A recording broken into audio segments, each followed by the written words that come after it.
Эң биринчи, эч кандай зым проводдору жок робот-осьминог. Бул роботтун керек болсо батареясы да жок. Химиялык заттардын реакциясы осьминогдун буттарын жылдырат.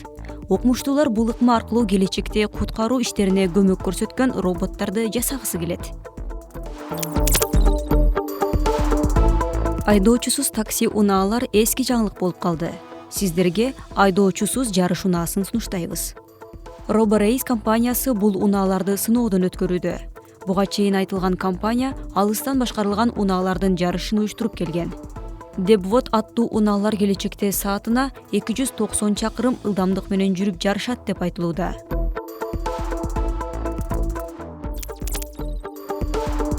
Android чөнтөк телефондорго жаңы операциялык системаны сунуштоодо.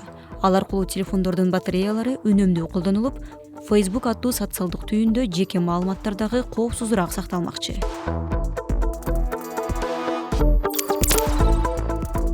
Виртуалдык реалдуулуктун эң негизги көйгөйү колдонуучулар көргөнүн сезе албай калганы болчу.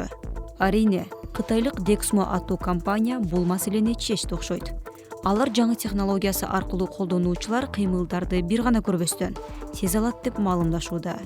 Мисалы, кандайдыр бир буюмду колуңузга алсаңыз, аны сенсорлору бар колгап аркылуу сезе аласыз.